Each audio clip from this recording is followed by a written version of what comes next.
Good morning once again, everyone. So glad that you could join us today. I have even a prior guest with me, and now we're going to be discussing the flood of Noah's day. But first, we're going to get into Genesis 5, and immediately after, me and Dustin are going to discuss the flood. Good morning once again, everybody. Thank you for joining me. Today, we're going to be studying Genesis 5 and 6. There's a reason why I'm combining the two, okay?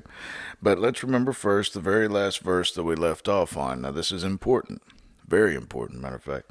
And to Seth, to him also there was born a son, and he called his name Enos.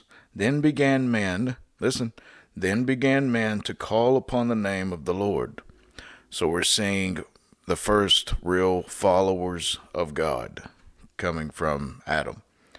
And it's through Seth. Cain got this evil, corrupt people, and then you got Seth. So, then began men to call upon the name of the Lord. This is the book of the generations of Adam. Now we're beginning chapter 5. In the day that God created man, in the likeness of God made he him. Male and female created he them, and blessed them, and called their name Adam, in the day when they were created. And Adam lived 130 years, and begat a son in his own likeness, after his image, and called his name Seth. So this kind of tells us about what the image of God really means. It's basically Christ was before us. So if God, being a spirit, desired to have an image made of him, it would look like man. It would be man, matter of fact. And the days of Adam, after he had begotten Seth, were 800 years. And he begat sons and daughters, and all the days that Adam lived were 930 years, and he died. And Seth lived 105 years, and begat Enos. And Seth lived after he begat Enos 807 years, and begat sons and daughters. And all the days of Seth were 912 years, and he died. And Enos lived 90 years, and begat Canaan. And Enos lived after he begat Canaan 815 years, and begat sons and daughters, and all the days of Enos were 905 years, and he died. And Canaan lived 70 years, and begat Mahalalel. And Canaan lived after he begat Mahalalel 840 years, and begat sons and daughters, and all the days of Canaan were 910 years, and he died. And Mahalalel lived 65 years, and begat Jared. And Mahalalel lived after he begat Jared 830 years, and begat sons and daughters. And all the days of Mahalalel were 895 years, and he died. And Jared lived 162 years, and he begat Enoch. Now here's the real Enoch. It's not the one in the previous chapter. That was the son of Cain. This is the son of Jared. Always remember that. And Jared lived after he begat Enoch 800 years, and begat sons and daughters. And all the days of Jared were 962 years, and he died. And Enoch lived 65 years, and begat Methuselah. So Enoch was the daddy of Methuselah.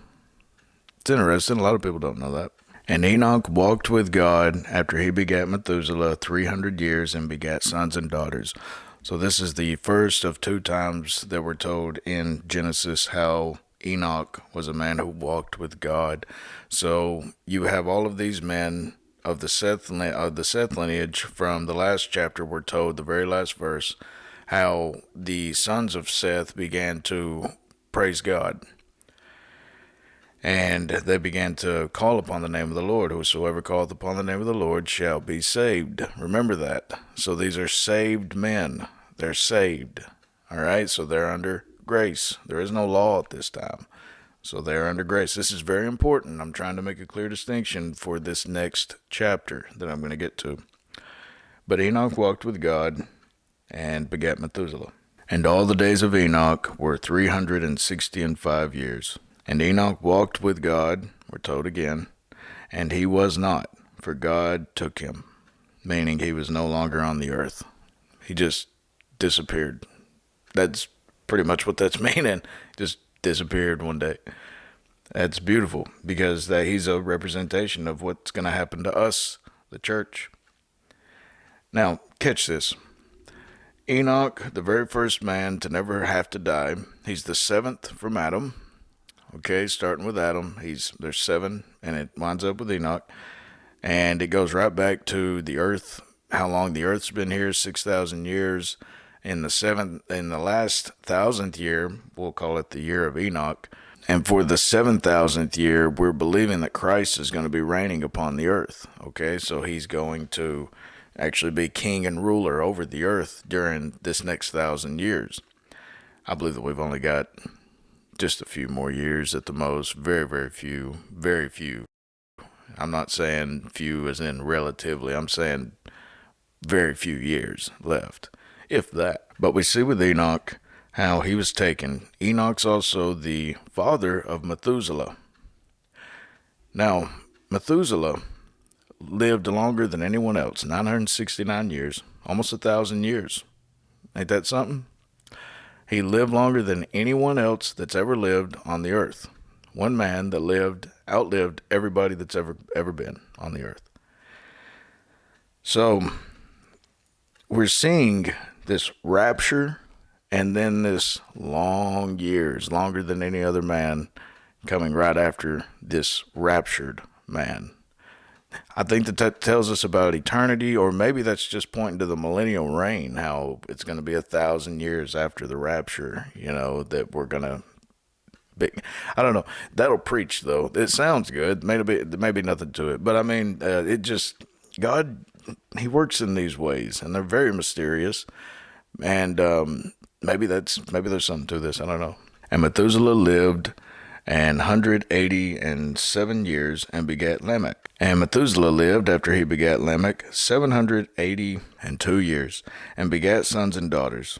And all the days of Methuselah were 969 years, and he died. And Lamech lived 182 years and begat a son, and he called his name Noah, saying, This same shall comfort us concerning our work and toil of our hands, because of the ground which the Lord hath cursed. And Lamech lived after he begat Noah 595 years, and begat sons and daughters, and all the days of Lamech were 777 years, and he died. And Noah was 500 years old, and Noah begat Shem, Ham, and Japheth. Now, I know that was an awful lot to take in, so I'm just going to lay it out really flat. Adam begat Seth. Seth begat Enosh. Enosh begat Kenan. Kenan begat Mahalalel. Mahalalel begat Jared. Jared begat Enoch. Enoch begat Methuselah. Methuselah begat Lamech. And Lamech begat Noah, who begat Shem, Ham, and Japheth.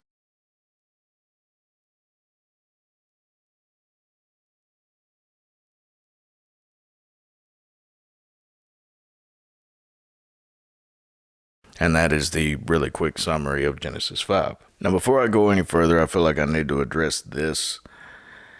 A lot of people believe that the book of Enoch is inspired to an extent.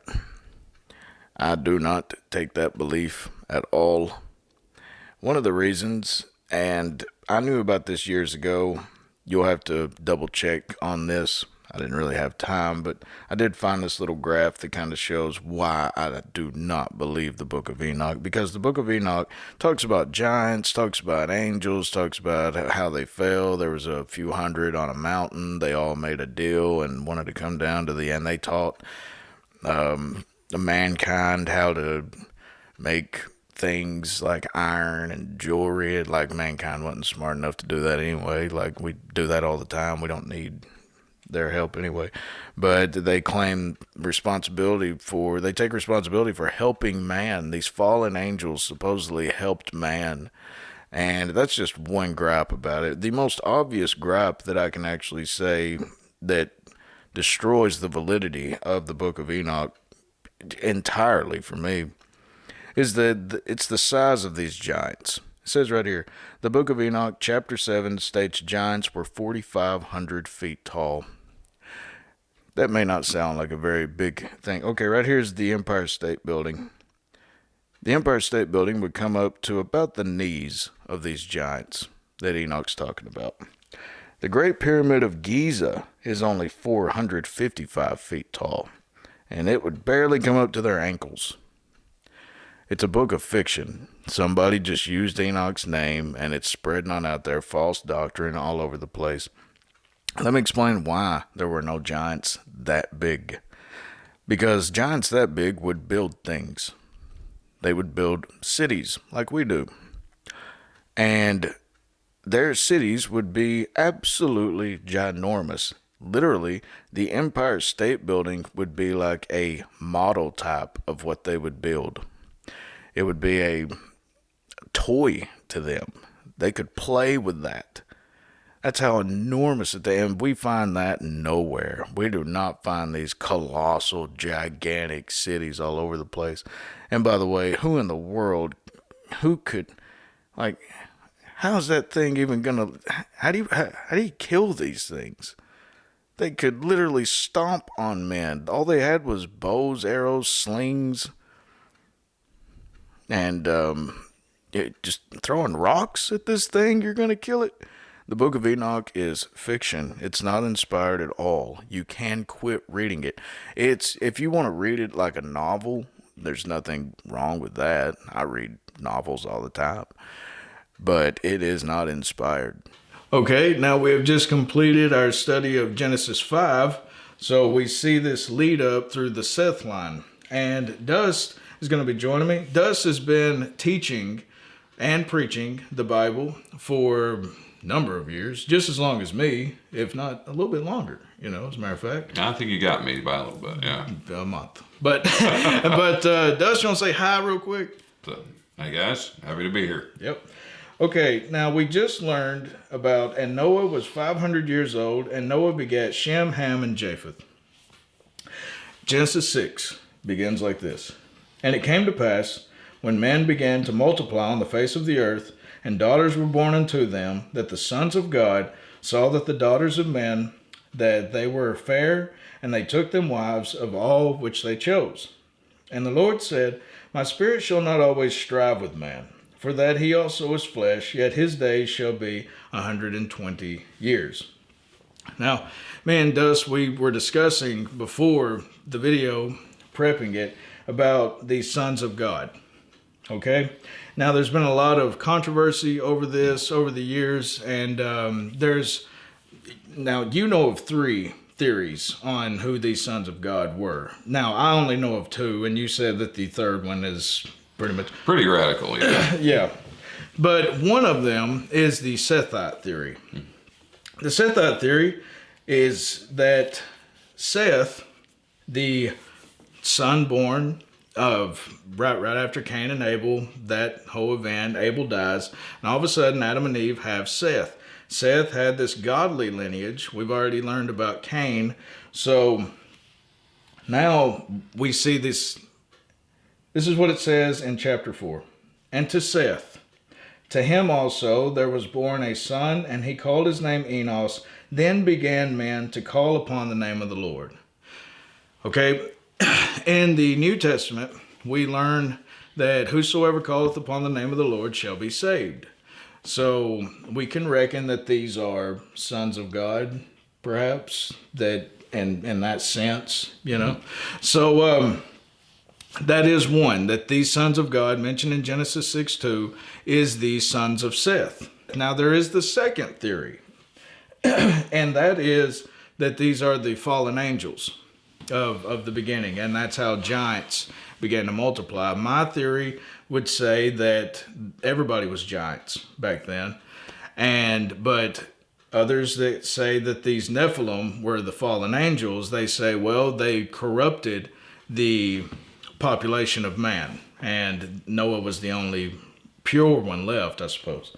Now, we do read how in Job 38:7, it reads like this. When the morning stars sang together, and all the sons of God shouted for joy when God laid the foundations of the earth. So many would say that that was the fallen angels, or the angels are referred to as sons of God right there. You could kind of reckon that, right? Now, me and you discussed this. Mm-hmm. Now, what's your opinion? Would you agree with that? The reason I don't agree with that is because the angels are never referred to be part of the family. They have no inheritance. When you get inheritance, you are a child, whether it's by birth or being adopted in, like we are. We're grafted in. Right. But that's never said about the angels. They're referred to as servants for the most part. Right. Yeah. And servants have no inheritance. Yeah. They have no part of the family. Right. I believe that's the only verse that actually one could use to back up. And if you look at the verse right before it, like we said, when it talks about God laying the foundations and setting the cornerstone. Right. Jesus was the cornerstone. Right. And we didn't know he was the cornerstone until he is actually alive. Right. Until he actually made the reference. Right. And it goes back to where it states in Revelation how he was the lamb slain from the foundation of the world. Right. Now, you mentioned this earlier about how angels are asexual, how they don't really exhibit an interest in sex. No, but the Bible does refer to gender when it comes to angels when they are on earth. Yeah. But it gives them no reproductive process that we know of. Right. The appearance that they have makes no mention that their anatomy would be the same as ours. Right. And also, Jesus says that we shall be like the angels, not given into marriage in heaven and not marrying in heaven. Whenever they ask him what husband or would this wife be or whatever, right, who would be. And he says, well, the angels don't marry, nor are they given in marriage. And part of marriage is sex. I mean, because it's two becoming one flesh. It's to cement the bond. Yeah. So with angels never, and that's a very good point, with angels never having the concept of marriage. Right. Would they even be interested? It says also in the New Testament how we shall have a body like Christ's body. Okay, Jesus says we'll be like the angels, but Paul is much more adamant in saying, and our body shall be as his body. And we read in Hebrews 1 this, that Christ was being made so much better than the angels. So it's a clear distinction, being made so much better than the angels, as he hath by inheritance obtained a more excellent name than they. For unto which of the angels said he, God, at any time, Thou art my son, this day have I begotten thee, and again I will be to him a father, and he shall be to me a son. So one could reckon that in just the sense of it's just talking about Christ being more exalted than them. You could say that, or you could just generalize it and say he's never said that to any of the angels. But then you got to go back to Job 38:7, and that kind of, that's the one verse that always kind of makes me, And in my understanding of the verse in the context, the conclusion I've come to, with that verse is it's actually not referring to the shouting and the singing coming from foundation. You're talking about Job 38. Yes. Yeah. Yes. Yeah. But it's actually referencing believers singing Very in praise and yeah. shouting in joy over the cornerstone being set. And the morning star, we also read of Christ saying in Revelation, we discussed this as well, how to he that overcometh shall he give the morning star. And you actually looked up the Greek in that, and and the actual translation, and it was a status. Star is prince. Yeah. It was referred to as their status. Royalty. Yeah, royalty. So we're being made royalty, which that makes so much sense. Christ is actually called the bright and morning star. Right. And we'll be like him. Of all the things, of all the children of God, of all the morning stars, Jesus is the brightest. Right. And only because of him we're grafted in. Yeah. But he is the brightest of us. Yeah, the bright morning star. He's the only one called the bright morning star. Right. Other translations actually reference Lucifer in Isaiah 14.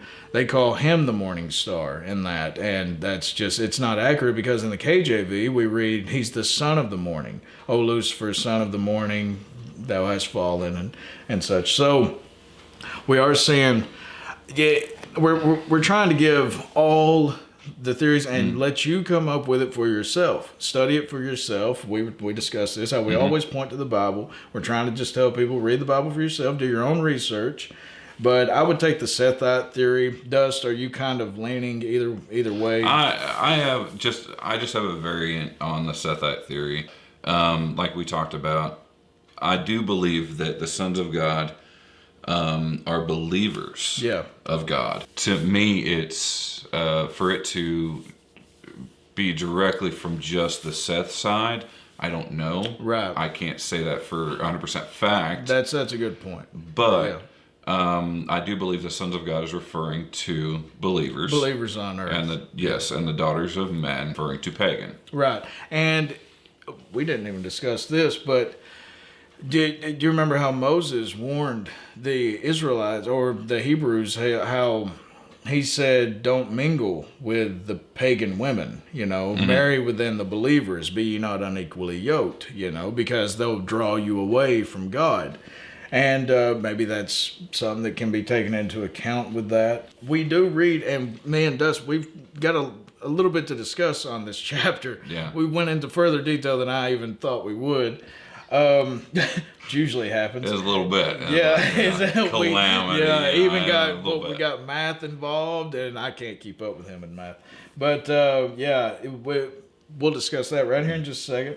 And the Lord said, my spirit shall not always strive with man, for that he is also flesh, and yet his days shall be 120 years. There were giants in the earth in those days, and also after that, when the sons of God came in unto the daughters of men, and they bare children to them, the same became mighty men, which were of old, men of renown. Now, Dust, I would love to get your opinion on this, but first I would like to point out how they say, well, these giants came along after the fallen angels slept with the women. One theory, yeah. Yeah, that's one theory. Now, my theory, again, they were all giants, because it says there were giants in the earth in those days, and also after that. So you would have to say, after that, because we know Goliath, he came along, there was, what was it, Og, the king of Og, he had that 13-foot long bed and such. And I know short men that have 13 long foot bed. I mean, but still, it comes down to the point where you have to say to yourself, either they were all giants back then, and or something happened to the DNA that turned them into giants. Now, Dust, you had an opinion on these giants. Yeah, I mean, if you look at the giant in the English, the actual Hebrew is Nephilim. Yeah. And one definition of Nephilim is giant, meaning stature and size. Right. Another is status. Yeah. A great status. A high ranking. And that's the thing, is when it goes along in the verse and says men of renown. Because it follows with that. And I don't negate that. There may have been giants. Well, Dust, do you believe that this is where the false gods came from, such as Zeus and Hercules, and you got all of these, these myths coming out? Do you believe, because it says men of renown? I don't. Okay. I don't, for the simple aspect that, and we're jumping ahead. No, it's fine. There's one family that survives. Right. So in order for all those things to exist, that one family would have to carry these ideas. Well, but then they could come up with the ideas, because they could have, Shem, Ham, Japheth, they could have easily have told them about these certain mighty men or hunters or whatever, or maybe. And it could have been. Yeah. They could have. It's conjecture. Yeah, it is. What I picture in Genesis 6 is like warlords. Right. That's what I picture. Yeah. Whereas I would go with the literal. And I am not the only one that holds this view that the pre-flood people were giants. Right here, we see a perfect graph illustrating what I'm saying. Right here's 6 feet. Right there's 15 feet. I believe that they were this size. And for all the people in whom just don't believe that giants ever existed, because it goes against the evolution theory, They said that we were always smaller little chimps running around, so this completely runs in contrast with the evolution belief. We see today with certain men how they can get very large. Now, this is usually not the way that men back then got very large, but we can see that our bodies are capable of becoming that large. Here's a picture of a 12-foot tall mummy. 12 feet tall mummy, like mummified being. And this is old. It was discovered in 1895 during mining activity in Ireland. You can actually see right behind it a train wagon. That's how big that this thing was. It towered above a train wagon. And for all of them in whom say, well, there is no real proof that there's giants, we're not finding any of their fossils. Au contraire. All you have to do is a quick Google search and you'll find newspaper articles that are pretty much just buried away now. But it was from the New York Times and such. All over the world, they would find these bones. Right here's one from 1885, how they found a petrified giant. And I would urge all of you and whom don't believe in giants, just Google giant fossil discovered news article. And you'll find all of these that I'm showing. There is actually a book right here detailing America's hidden history, giants on record, America's hidden history, secrets in the mounds, and the Smithsonian files. If it was actual size that was produced between this union, then what of the deformality that happens after when that bloodline isn't carried on? Because if that was a direct relation, caused from the sons of God and daughters of men being together, right, that lineage dies. All of them die in the flood. So how does it come up later? Well, that's unless what it saying. Happens again. Well, that's the reason why I cling to my theory on this, because it says and after that. So, I mean, if Noah, Shem, Ham, Japheth, their wives, if they were all giants, then that would explain where there were still giants after that, still lingering around. If you'll notice, there aren't many giants at all at the time of David and them. There's just a few here and there, so they could have easily been dying out. And we do know, we looked at the timeline, how everything, like we were referring to ages as well as the size.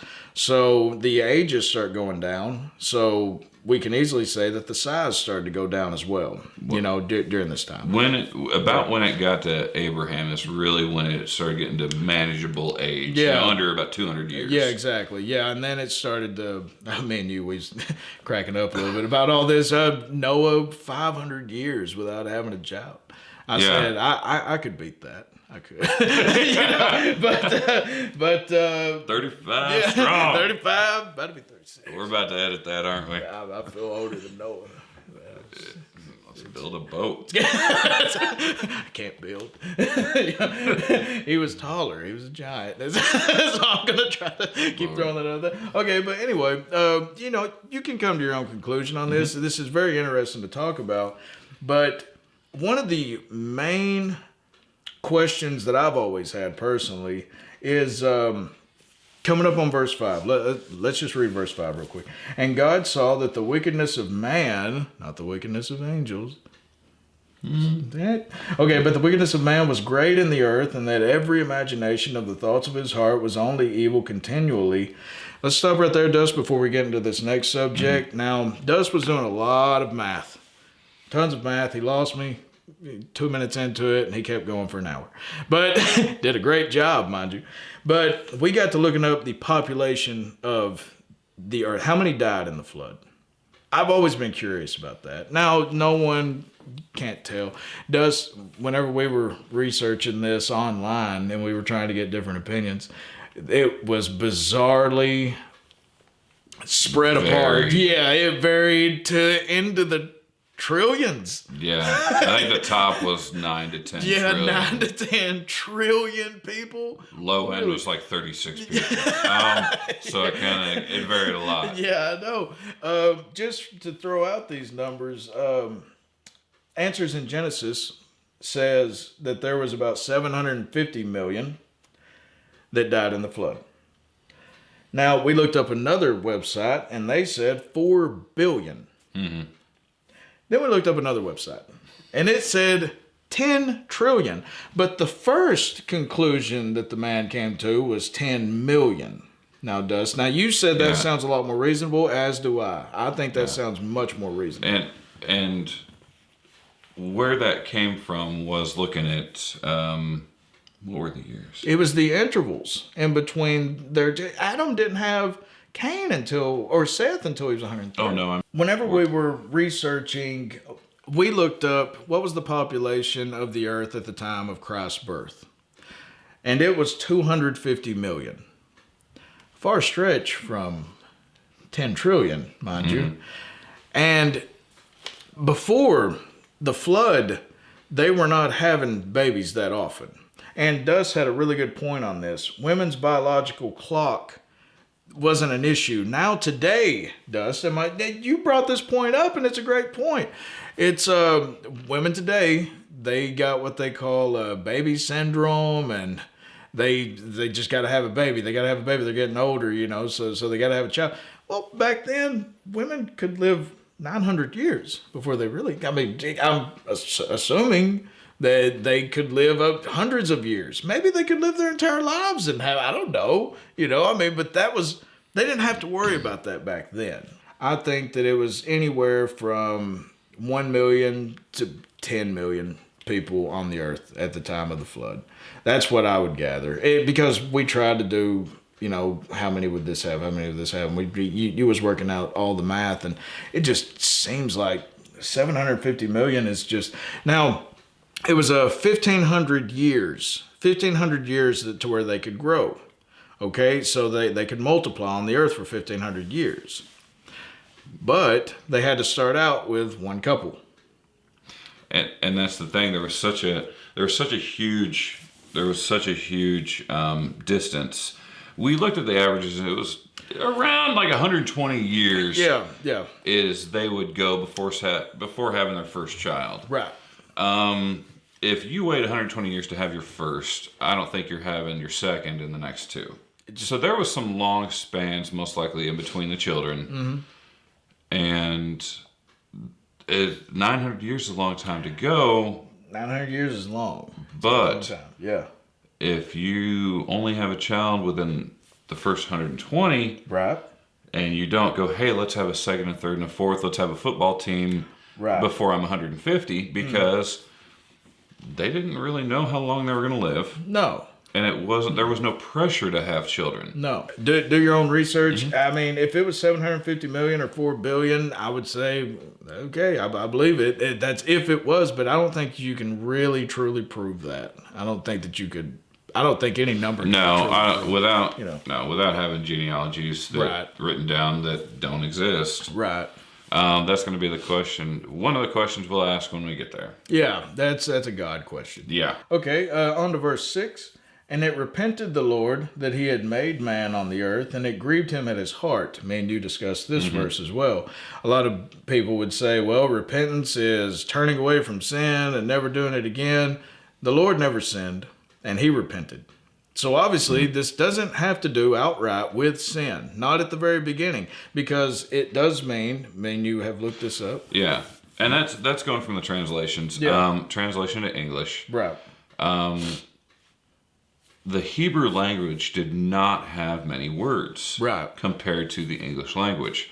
Yeah. So they had to have words that had multiple meanings, and depending on the context, in this context, God cannot sin. No. Therefore, a removal of sin, leaving sin, to repent, to abstain from sin, it does not apply. So when you look at the other definitions of repent, one is to regret or to be sorry for. Regret. I believe that was the word that we looked at. He regretted making men upon the earth. And in the Greek, it means to think differently.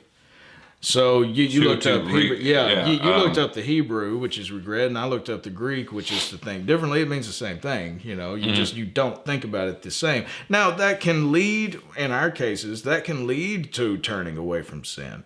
But outrightly, whenever you say I repented of something, you don't really have to even say it, in my honest opinion. You don't have to say it. It's a feeling. It's an inward feeling. There's a lot of things that I still do. Does anyone out there, just ask yourselves this, does anyone out there have a pet sin that you do in secret? Yeah, we all do. I asked that once in Sunday school. Everybody raised their hand. Yeah. Pastor, deacons, everybody raised their hands.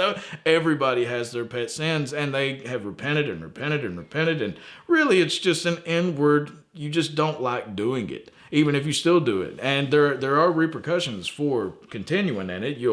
It'll start eating at you, and your life may even start getting worse and worse and worse. And the Lord said, I will destroy man whom I have created from the face of the earth, both man and beast, and the creeping thing, and the fowls of the air, for it repenteth me that I have made them. So we see this again.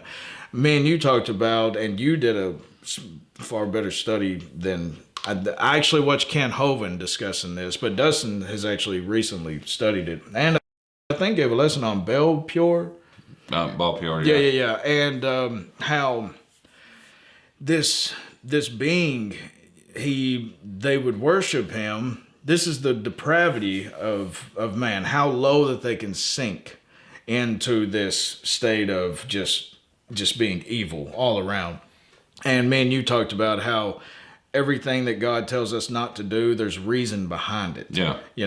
And Bel Pure, he was the god of openings. The god of the gap. Yeah, of the gap. And it was of the bodily openings, basically. It's you can gather what that is. And but when we see these things, God tells them, I don't know if I should get into it because I would have to get graphic in order to actually tell them about it.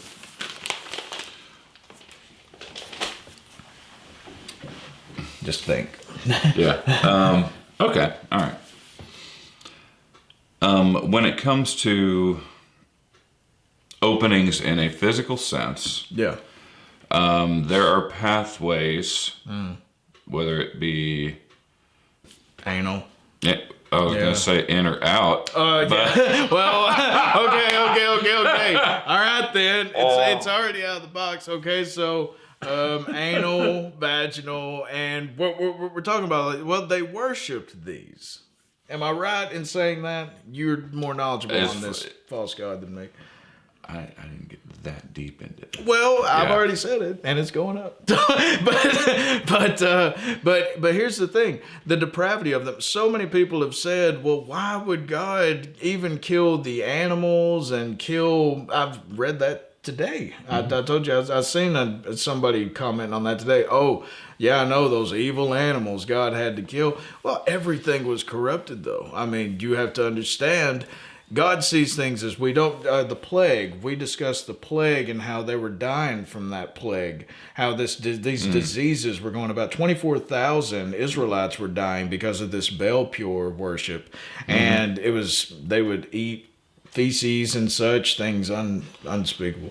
The Hebrews, a lot of modern medicine and precautionary medicine actually started with the Hebrews. Yeah, washing hands. In flowing water too. That's flowing water. Yeah, because they were committed. There's certain things that would deem someone unclean in the Old Testament, where they actually had to leave the camp. Yeah. That we can actually look at some of those things actually would produce disease or contamination. Mm-hmm. During the Black Plague, they blamed the Jews for it because the Jews were the only ones not affected by it. Shocker. And here the French, that's my people. The French, I believe, were the worst. So. Good people, but horrible, So but we see why God had to do this, obviously. And here's the scary part about it: it's that Jesus says, "As in the days of Noah, so shall it be in the coming of the Son of Man, whenever He's about to return." Dust, you think that it's kind of pointing at how evil and dirty and corrupt and all that? How do you think maybe Jesus is referring to that? How the world is just so evil in the last days and depraved. When you're trying to look at different gods and you're trying to basically make up your own god. Yeah. And you're trying to find every which way to worship this person, to try and get a response from something that doesn't exist. Right. You're going to try every which way, whether it be sacrificing certain things, doing certain rituals, doing certain physical activities, with not only your species but others. And they're going to try and elicit a response any which way they can. And since they weren't getting one because these deities didn't exist, I'm sure they went to very outlandish things. Yeah, exactly. Paul speaks about the exceeding sinfulness of sin, how once that you get down this path of sin, it leads to more sin, more depravity. You just got to have more and more. I remember this book that this fellow had written about these kings of old and how they first acquire power, then they acquire a lot of wealth, or maybe both at the same time, and then they start having these parties, and then the parties don't do it for them anymore. So then they have these orgies, and then the orgies don't do it for them anymore. So then they have bestiality, then the bestiality, then they got to have pedophilia, and you see it just gets darker and darker, and eventually they just want murder and murder and murder, and we hear about this stuff all the time, but I really wouldn't doubt it. And it goes into the God-shaped hole. The God-shaped hole, yeah, exactly. We are trying to find that thing that's missing, and we're trying to use whatever possible to fill it. I remember Joe Schimmel once said on Good Fight Ministries, he said, a riverbank is beautiful if it has boundaries. A river is beautiful, not a bank, but a river is beautiful if it has boundaries. Me and you have discussed this. But if it doesn't have boundaries, it becomes a swamp. So Aleister Crowley said, do as thou wilt. Do whatever you want. Anything that you want. And that's what everybody's really wanting deep down. They say, well, I'll just do whatever I please. It don't matter what anybody else says. I'm going to do me, and I'm going to do whatever I please.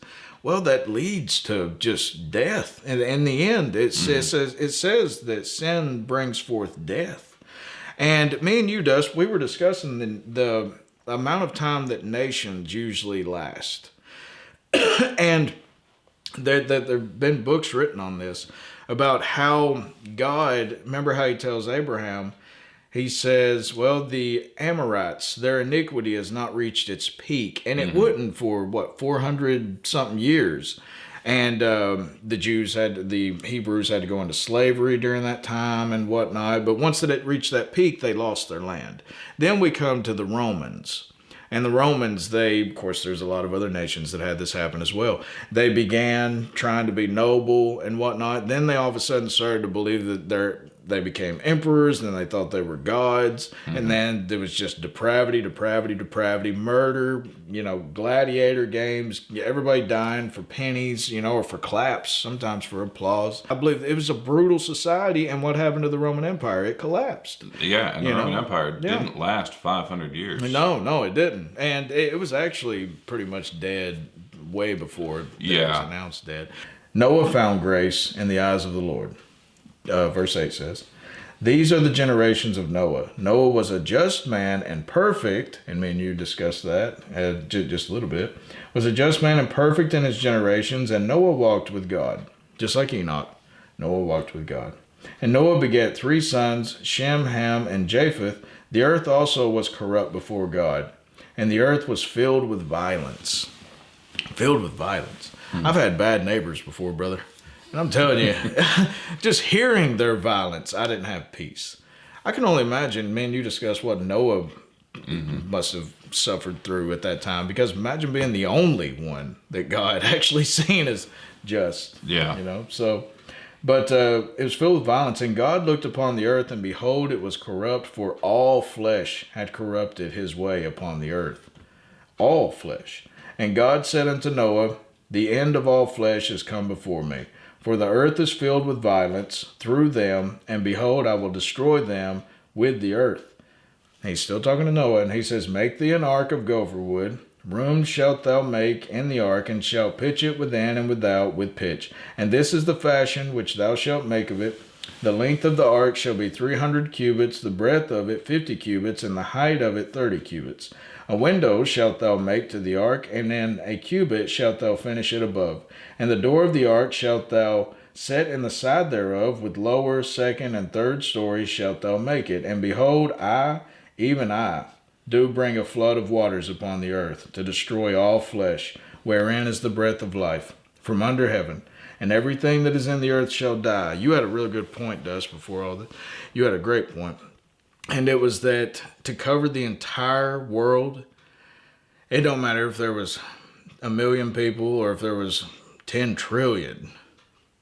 Bizarre. How did the guy come up with 10 trillion? Yeah, but a lot of numbers on there too. Mm-hmm. But anyway, it doesn't matter how many people was on the earth, like you said, covering it, there's no escape. No. And it's the same way with God's wrath. There is no escape from God's wrath. Mm-mm. And the fear of the Lord is the beginning of wisdom. I honestly think that the fear of the Lord is gone from most people. They just don't fear God anymore. And I believe that's part of the days of Noah, being in these days. But with thee will I establish my covenant with Noah. And thou shalt come into the ark, thou and thy sons, and thy wife, and thy sons' wives with thee. And every living thing of all flesh, 2 of every sort, shalt thou bring into the ark, to keep them alive with thee. They shall be male and female, not 62 other genders. Notice that.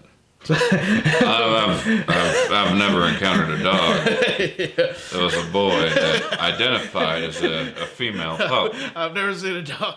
Of fowls after their kind, and of cattle after their kind, of every creeping thing of the earth shalt after his kind, 2 of every sort shall come unto thee, to keep them alive. Now that goes to show you, Noah didn't have to go out and gather them. They came to him. Mm-hmm. So, and take thou unto thee of all food that is eaten, and thou shalt gather it to thee, and it shall be for food for thee and for them. Big verse to end on. Thus did Noah, according to all that God commanded him, so did he. You know what? I honestly believe that if God had said that to anybody else on the earth, let's just say that God said it to someone else, and he went up to one of these really, really evil men that just loved evil. It's all they ever thought about, continually, we're told. If he went up and he told them the exact same thing, do you think they would even build the ark? No, they didn't want to be saved. And that's the whole point of people rejecting Christ. They don't want to be saved. Deep down, I really, truly don't. They don't want to go to hell, but I don't think they want to go to heaven. Christopher Hitchens said this. Christopher Hitchens said, if I went to heaven, it would be like hell. He said, because I'm not going to have some divine dictator, North Korean dictator ruling over me. I don't think they'd like heaven. I really don't. Because they don't love God. And Jesus says, I call you friends. They don't even like Jesus. I've tried to talk to some of them about Christ, and it's just shut you off immediately, or just say that he never existed and such. But thus did Noah, according to all that God commanded him, so did he. And I believe Noah's the only one that would have done that back then. So I agree. Yeah. He was, and later on when we talk about Lot, there's one. Right. Just like God saved Lot, he also saved Noah. And it's a good point bringing up Lot, because remember what Lot did after they told him that he's going to destroy the city? He went into his son-in-law, I can't remember how that, but he went into his son-in-laws and he told them about the destruction to come, and they was like, and they died because of that. Yeah. It's incredible. They just don't want to be saved. Deep down, they just don't want to be saved. They would much rather think like I used to think, that it's all just going to zap out. Mm-hmm. Just going to die, nothing will happen.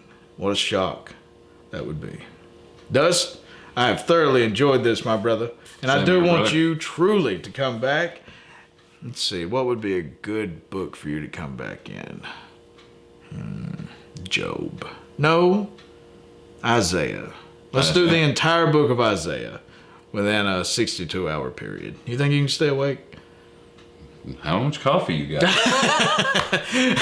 We do so appreciate you, man. Thank you so much. Hey, we thank y'all for watching.